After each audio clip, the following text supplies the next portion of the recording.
Agad na tumalikod si Hong Qianye, nagpagaspas ang kanyang balabal na may determinadong ekspresyon. Pinanood naman Ye Junlin ang kanyang papalayo na figura, bahagyang umiling. Isa na namang may pangarap na maging bayani at baguhin ang kapalaran. Siguro'y iniisip niya na lalakas siya at babagsakin ang kanyang sifu sa hinaharap. Kung ako ang kalaban, lalo akong lalakas. Pagre-rebelde. Malabo. Baik Xiaoxi, pagkatapos ng mahabang pagpili mula sa 50 baso ng milk tea, sa wakas ay nakapili siya ng isa para sa kanyang sarili. Ngunit ang problema ay alin sa mga ito ang pinakakarapat-dapat para sa kanyang sariling treat. Nag-isip si Baik Xiaoxi at sinabi, pumili na lang tayo ng Burning Immortal Grass. Pagkatapos, masaya niyang kinuha ang baso ng milk tea, isinubo ang straw at sumipsip.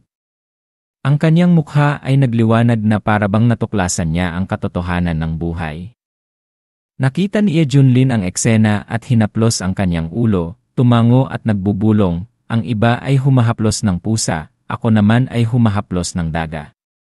Nang marinig ang salitang pusa, nagulat si Baik Xiaoxi, tumayo ang kanyang dalawang tainga at nanlaki ang mga mata. Ang kanyang mukha ay nagbago na parabang may paparating na malaking sakuna. Nasaan ang pusa? Huwag mo akong takutin. Takot ako sa pusa. Hindi mapigilan Ye Junlin na matawa sa kanyang itsura. Mayroon siyang Great Law Immortal Body, walang kapantay sa ilalim ng langit, at mayroon pang 10,000 makapangyarihang nilalang mula sa ibang lahi na naglilingkod sa kanya. Paano pa rin siya natatakot sa pusa? Ngunit matatag na umiling si Baik Xiaoxi at nagpakita ng inosenteng ekspresyon. Takot talaga ako sa pusa. Hinaplos ni Ye Junlin ang kanyang baba at nagbago ng paksa, nagtanong ng isang tanong na may layuning pang hinaharap, bakit hindi ka pumasok sa Sunken Treasure for Cultivation? 100 taon doon ay katumbas lamang ng isang araw dito. Mas mabilis ang cultivation. Umiling si Baik Xiaoxi, ayoko. 1 araw lang sa labas, ngunit 100 taon sa loob.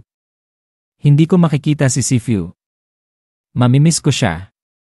At saka, nakakabagot ang cultivation. Mas gusto kong sumama kay Sifu at kumain ng masasarap na pagkain. Nawalan ng imik si Ye Junlin sa kanyang dahilan. Ito talagang tamad na daga. Pero nakakatuwa rin siya. Hayaan na nga lang. Hindi siya katulad ng masamang pusong leader ng kulto na palaging nagpaplano at sinusubukang pabagsakin ako. Nang maalala niya, biglang naalala ni Ye Junlin ang isang napakahalagang bagay, isang tanong na dapat ay itinanong niya noon pa, ngunit hindi niya alam kung bakit ngayon lang niya naisip. Tama, ang mga demonyong nag-cultivate hanggang sa transformation realm ay hindi ba't maaaring maging tao? Bakit hindi pa kita nakikitang nagiging tao? Hindi ko masyadong iniisip iyon pero nagtataka rin ako.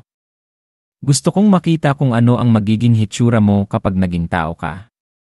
Ang isang daga ay maaaring maging isang magandang lalaki o isang magandang babae. Natigilan si Baik Xiaoxi at kumurap-kurap ang mga mata, pagkatapos ay nag-atubiling sinabi, kasi nakalimutan ko. Nang makita ang inosenteng mukha ni Baik Xiaoxi, gusto na lang ni Ye Junlin na magkolapse. Paano mo nakalimutan iyon? Mag-transform ka agad. Naguguluhan pa rin si Baik Xiaoxi. Ngunit nang makita niyang seryoso si Sifu, masunurin siyang nakinig. Biglang naglabas ng liwanag ang kanyang katawan. Ang liwanag ay bumalot sa buong katawan. Mukhang kahanga-hanga na parabang may nagaganap na isang malaking ritual ng pagbabago. Sa loob ng liwanag, dahan-dahang lumitaw ang isang figura, maliit, maputi ang balat, tuwid ang mga binti, puno ng pagiging kaibig-ibig at masigla. Ito ang pamantayan ng pagiging maliit at cute. Sa unang tingin, iisipin ng sinuman na ito ay isang karakter na lumabas mula sa isang alamat. Nagsimulang maging interesado si Ye Junlin. Magkakaroon ba ako ng pagkakataong makita ang isang napakagandang dalaga na lumitaw sa harap ko, o isang dalagang kasing linis ng lotus? Ngunit nang makita ng malinaw ni Ye Junlin ang bagay sa harap niya, hindi niya napigilang iluwa ang kanyang milk tea. Muntik na siyang mamatay. Ano ito? Isang laruan? Isang loli? Hindi naman talaga. Isang daga? Hindi rin naman talaga. Anong klaseng nilalang ito? Sa harap niya ay isang maliit na figura, makinis ang balat, maliit ang pangangatawan, maliit ang mga binti, masigla at inosente ang ugali. Sa madaling salita, isang tunay na loli. Ngunit sa magandang katawan na iyon ay isang ulo ng daga. Hindi lamang iyon, ang mga mata ni Baek Xiaoxi ay umikot at kumikislap na parang dalawang hiyas. Ang kanyang maliit na bibig ay bahagyang nakaumbok sa isang kaibig-ibig at hangal na paraan, at nagsabi ng isang bagay na nakakawala ng imik, mukha ba akong hindi maganda? Hinilot ni Ye Junlin ang kanyang noo, puno ng sakit. Hindi maganda? Hindi iyon ang issue. Ito ay isang bagay na nakakatakot at maaaring takutin ang mga tao hanggang sa mamatay. Pagkarinig niyo ni Bae Xiaoxi, nataranta siya at ikinaway ang kanyang mga kamay, ang tono ay puno ng kawalan ng katarungan. Hindi totoo. Ibinuhos ko ang lahat ng aking puso at kaluluwa sa pag-transform, ngunit hindi ko alam kung bakit ito ang palaging lumalabas. Nalulungkot ako. Nalambot ang puso ni Ye Junlin nang makita niya ang kanyang kaawa-awang mukha, ngunit patuloy pa rin ang paggalaw ng kanyang bibig. Hindi ba't dapat ikaw ay malungkot tungkol dito? Ano ba ang bumubuo sa utak ng daga na ito? Posible bang masyado siyang mabilis na nag-cultivate, kaya hindi nakasabay ang kanyang utak, at nakalimutan niya kung paano mag-transform? Sa huli, hindi na nangaha si Ye Junlin na magkaroon ng masyadong maraming inaasahan sa daga. Huminga siya ng malalim at hinaplos ang kanyang noo, pagod. Sige, magbalik ka na sa iyong orihinal na anyo. Hindi ko na kaya. Mas gusto ko pa ang furry na daga. Mahigpit na kinuyom ni Baek Xiaoxi ang kanyang maliit na kamay, puno ng sigla. Sige, babalik ako kaagad. Pagkatapos, huminga siya ng malalim, at ang buong katawan niya ay nanigas na parabang naghahanda siya para sa isang bagay na kahanga-hanga. Ngunit kalahating incense stick ang lumipas, biglang tumunog ang isang uwak mula sa langit. Lalo pang nakita ni Ye Junlin na mali ang nangyayari. Teka, bakit pareho pa rin ang nilalang sa harap ko? Bakit kalahating tao at kalahating daga pa rin? Agad na nag-collapse si Ye Junlin at hindi napigilang sumigaw, mag-transform kaagad. Utos ito. Naluha si Baek Xiaoxi, puno ng awa. Sifu, nakalimutan ko kung paano bumalik. Hinilot ni Ye Junlin ang kanyang noo, at ang kanyang mga mata ay unti-unting nawalan ng kulay. Sigurado ka bang ang iyong orihinal na anyo ay daga, hindi baboy? Ang iyong katalinuhan ay gusto na lang akong matulog para hindi ko na maisip. Nang makita ni Baek Xiaoxi na pagod si Sifu, medyo nag-alala siya, ngunit sinubukan pa rin niyang pakalmahin siya. Huwag kang mag-alala. Susubukan ko ulit sa mga susunod na araw. Tiyak na makakabalik ako. Napasakit ang ulo ni Ye Junlin nang marinig niya yon. Ang kanyang mga mata ay naglalaman ng kawalan ng pag-asa ng mundo. Bakit ako nagbukas ng kahon na ito ng misteryo para magkaroon ako ng galit? Inosenteng lumapit si Baek Xiaoxi, ang kanyang mga mata ay puno ng pag-asa. Sifu, gusto mo bang hawakan ako? Pagkarinig sa tanong na yon, napatda si Ye Junlin. Lumingon siya sa nilalang sa harap niya at nakita ang ulo ng daga na nakatagilid at naghihintay. Ang mga kamay ng daga ay kumakaway na parabang naghihintay ng haplos. Agad na ikinaway ni Ye Junlin ang kanyang kamay at itinulak si Baek Xiaoxi. Ang kanyang mukha ay puno ng determinasyon. Lumayo ka sa akin. Kailangan ko ng kapayapaan. Pakiramdam ni Baek Xiaoxi ay sinaksak siya sa puso. Walang magawa, tumalikod siya at tumakbo papunta sa batya ng tubig. Nang makarating doon, tumingin siya sa tubig. Sa tubig, lumitaw ang imahe ng isang natatanging nilalang, isang magandang dalagita, masigla ang anyo, ngunit isang ulo ng daga ang nakaupo sa kanyang leeg. Hindi nakita ni Baek Xiaoxi ang anumang mali. Sa halip, kumunot ang kanyang noo at nag-isip ng ilang sandali, pagkatapos ay itinaas niya ang kanyang maliit na kamay at hinaplos ang kanyang pisngi, nagbubulong, kakaiba. Maganda naman ako, bakit iniiwasan ako ni Sifu na parabang isa akong salot? Pagkalipas ng 2 araw, isang malakas na pagsabog ang gumising sa buong Eastern Region mula sa kanilang mapayapang pagtulog. Sa kalangitan, ang mga barkong pandigma ay siksikan na parang mga tipaklong na paparating sa Hongzhou. Ang kanilang target ay ang Profound Heaven Sect. Sa bawat barko, ang mga cultivator mula sa Feather Transformation Sect ay nakatayo na parang mga langgam, handang wasakin ang Profound Heaven Sect anumang oras. Ang nakapipinsalang pakiramdam ay kumalat sa buong Hongzhou, nagdulot sa lahat na manginig. Sa isang sulok, ang ilang mga taong walang magawa ay nagsimulang maghiyawan, haha, malapit nang bumagsak ang Profound Heaven Sect. Sino ang makakatagal sa galit ng No sa Immortal Sect ng Eastern Region? Napakayabang ng taong may apelyidong yenoon. Tignan natin kung hindi siya maiihi sa kanyang pantalon sa pagkakataong ito. Magliliwanag na ang Hongzhou. Sa pagitan ng isang marangyang silid, ang mga nakakapanghinayang sigaw ay biglang umalingaw-ngaw na para bang may naganap na isang krimen. Ang kama ay umuuga ng marahas. Ang puting kurtina ay marahas na kumakaway na para bang may isang malakas na lindol. Sa likod ng kurtina, ang dalawang figura ay nakapulupot pa rin sa isa't isa na para bang mga baging na nakakapit sa isang post. Ngunit hindi pa yon ang pinakanakakatakot na eksena. Ang pinakanakakatakot ay ang 7 o 8 babae na nakahiga sa lupa, walang buhay na para bang mga saging na tinanggalan ng mga dahon. Sa kasagsagan ng eksena, isang natataranta na sigaw ang tumunog sa labas ng pinto, "Young Master, nag-aaway na.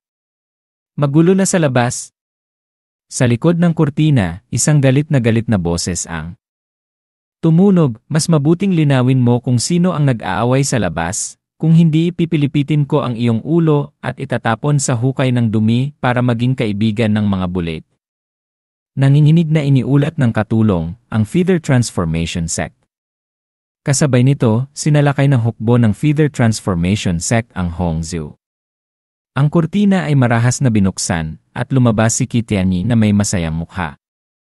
"Ano ang sinabi mo?" Patuloy na nagulat ang katulong sa isang seryosong tono, "Young Master, totoo ito. Ang balita ay kumalat na. Hindi nagbibiro ang Feather Transformation Sect sa pagkakataong ito. Sila ay determinado na durugin ang Profound Heaven Sect at puksain sila ng tuluyan. Ito ay isang demonstration of power." Pagkarinig sa balita, ang mga sulok ng bibig ni Kitianyi ay pumilipit sa isang ngiting puno ng kasamaan. "Ye Junlin, tapos ka na." Ang isang taga-baryo mula sa Hongzhou ay naglakas loob na magsalita ng mas malakas kaysa sa akin. "Hinahanap mo talaga ang kamatayan. Alam ko na hindi magtatagal ang isang walang kwentang tao na tulad mo." Sa pagkakataong ito, sa Hongzhou, ang kapaligiran ay napakadilim na halos nakakakulong. Nadama ng lahat na para bang may isang malaking bato na nakapatong sa kanilang mga dibdib. Sa malayo, ang barkong pandigma ng Feather Transformation Sect ay lumapit sa ingay at lakas ng isang tsunami, nang walang anumang pag-aalinlangan, dumiretso ito sa kalangitan ng Hongzhou. Nanlaki ang mga mata ni Ouyang Feng nang makita niya ito, nanginginig ang kanyang mga kamay. Ang kanyang matandang mukha ay nangulubot. Napakalakas ng pormasyong ito. Ilang cultivator mayroon ang Profound Heaven Sect sa pagkakataong ito. Kaya pa ba nila itong labanan? Hindi maaaring maglaro si Ye Tianjun ng basta-basta gaya ng dati. Tapos na talaga ako. Ye Tianjun, humihingi ako ng paumanhin sa'yo. Kung magmamatigas ka ulit, tatakbo na ako. Sa Profound Heaven Sect, ang mga alarma ay umalinggaw sa buong sekta. Ang mga disipulo ay nasa kanilang mga posisyon, mahigpit na hinahawakan ang kanilang mga mahika, pawis na tumutulo, sinusubukang magpakita ng lakas ng loob, ngunit ang puso ng lahat ay nagsisisigaw sa takot. Dumating na ang mga kalaban. Lahat ay maghanda. Napakasikip ng sitwasyon. Nasaan ang Sekta Master? Paano natin haharapin ang pinakamalakas na Immortal Sect ng Eastern Region? Sa kasagsagan ng tensyon, ang isang malakas na pagbabago ng enerhiya ay biglang lumitaw mula sa likod ng bundok. Hindi nagtagal, ang ilang mga figura ay lumabas mula sa sunken treasure space ng sabay-sabay. Ang Sword Hidden Peak Lord ay huminga ng malalim nang lumabas siya. 500 taon ng pagsasanay, muntik na akong makalusot sa Integration Realm, ngunit kulang pa rin ako ng pakiramdam. Mukhang may mga limitasyon din sa pagsasanay sa sarili. Ang Fragrance Heavenly Peak Lord ay mumuso at sinulyapan siya, huwag kang magreklamo. Buti na lang binigyan kami ni Eshidi ng cultivation technique at pill recipe, kung hindi, huwag na nating pag-usapan ang 500 taon, kahit natapusin mo na ang iyong habang buhay, hindi ka pa rin makakalampas sa core formation realm. Nagtanong ang isa pang Peak Lord, nasaan ang Sekta Master? Hindi pa ba siya lalabas? Pagkasabi niya noon, biglang yumanig ang espasyo. Ang kalangitan ay parabang tinamaan ng isang malakas na puwersa. Isang malaking vortex ang lumitaw sa kalagitnaan ng kalangitan. Sumabog ang kulog, at ang kidlat ay tumama sa lahat ng direksyon na parabang gustong punitin ang langit at lupa. Mula sa kulog, lumabas si Sek Master Xuyunyan, tumatapak sa kidlat, ang kanyang buhok ay nakatayo na parabang nakuryente siya, ang kanyang mga mata ay kumikinang ng kidlat, napakalakas ng kanyang aura. Kung dati ang pagkarating sa Integration Realm ay isang malaking kaganapan, ang isang malakas na tao na may antas na ito ay isang malaking tao saan man siya pumunta. Kahit na dumating siya sa Eastern Region, rerespetuhin siya ng mga tao at tatawagin siyang senior. Ngunit ngayon, ano ang gamit nito? Malapit nang salakayin ang Feather Transformation Sect. Anong silbi ng pag-aaral ng ganitong cultivation? Dumating na ang gyera. Wala na tayong maaaring pagpilian kundi ang sumugal ng ating buhay. Ngayon, magpapatuloy ang Profound Heaven Sect o mawawala ang Profound Heaven Sect mula sa mundo. Sa pagkakataong ito, biglang huminto ang Sunken Treasure sa pagtakbo. Isang nakakasilaw na sinag ng liwanag ang sumilaw at isang figura ang sapilitang inilipat sa labas. Ang isang napakalakas na aura ay kumalat na parang tsunami na pumipigil sa espasyo hanggang sa punto na naramdaman ng lahat ang panginginig. Hindi pa naramdaman ni Xuyunyan ang panginginig hanggang sa kaibuturan ng kanyang mga buto. Ang mga Peak Lord ay nanlalaki ang kanilang mga mata, walang sinuman ang nangahas huminga. May isa pang tao. Sa gitna ng malabong liwanag, lumitaw ang isang figura. Lumabas si Hong Qianye, ang kanyang mga kamay ay nakalagay sa likod ng kanyang likod.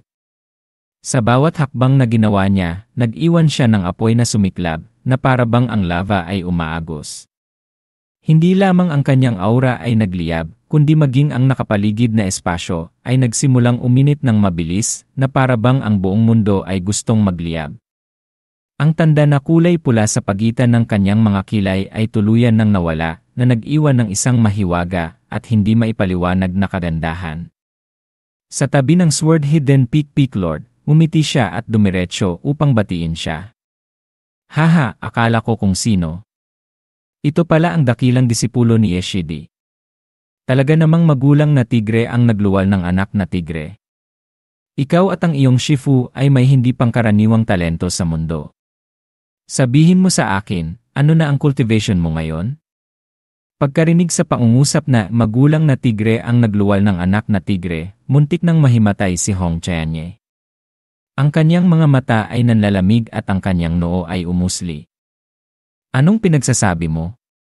Agad na may tumamang napakalakas na pressure na parabang isang kulog na pinilit ang Sword Hidden Peak Lord. Pagsusuka, sumukan ang dugo si Sword Hidden Peak Lord. Ang buong katawan niya ay umatras, sumuray-suray ang kanyang mga paa. Sa kanyang puso, nagring ang mga alarma. Diyos ko, gaano kalakas ang batang ito? Napahamak na ako sa isang sulyap lamang. Ang mga nakapaligid na Peak Lord ay nataranta at tumulong sa kanya. Nanlaki ang mga mata ng lahat at tumingin kay Hong Qianye. Medyo nakakatakot ang disipulo ni Eshidi. Sa pagkakataong ito, itinaas din ng Fragrance Heavenly Peak Lord ang kanyang mga kilay at nagreklamo, Hong Qianye, nagkamali lamang si Giant Shixiong. Kailangan mo bang maging brutal? Magkakapatid pa rin tayo. Pagkarinig sa salitang mga kapatid, tumawa si Hong Qianye, ngunit ang kanyang tawa ay naglalaman ng isang uri ng lamig. Sino ako? Ako ang higanteng Demon Lord, ang makapangyarihang tao sa True Immortal Realm. Naglakas loob kayong mga langgam na umakyat sa ulo ko para makipag-usap. Mula sa simula hanggang sa wakas, pinapahalagahan ko lamang si Ye Junlin. Ang iba pa ay mga taga-suporta lamang na hindi karapat-dapat na pag-aksayahan ng oras. Kung hindi dahil sa ilang kadahilanan, hindi ako mag-aatubiling manatili sa sektang ito. Puno ng galit ang mukha ng Fragrance Heavenly Peak Lord, at ang kanyang dibdib ay humahangos na parabang sasabog na. Ano ba ang iyong ugali? Mag-ingat ka at sasabihin ko kay Shidi. Ikinrus ni Hong Qianye ang kanyang mga bisig at yumuko ang kanyang mga labi. Isipin mo na lang.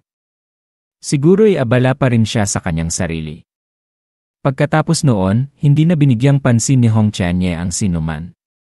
Lumingon siya sa kailaliman ng bawal na lugar, kumikinang ang kanyang mga mata ng lamig. Nasasayang lamang ang makapangyarihang kayamanan sa lugar na ito. Mas mabuting gamitin ko na lang ito. Pagkatapos noon, ikinaway niya ng malakas ang kanyang kamay, at isang malaking palad na kulay pula ang agad na nabuo at lumipat patungo sa bawal na lugar, na naghahanda na pagnakawan ang sunken treasure.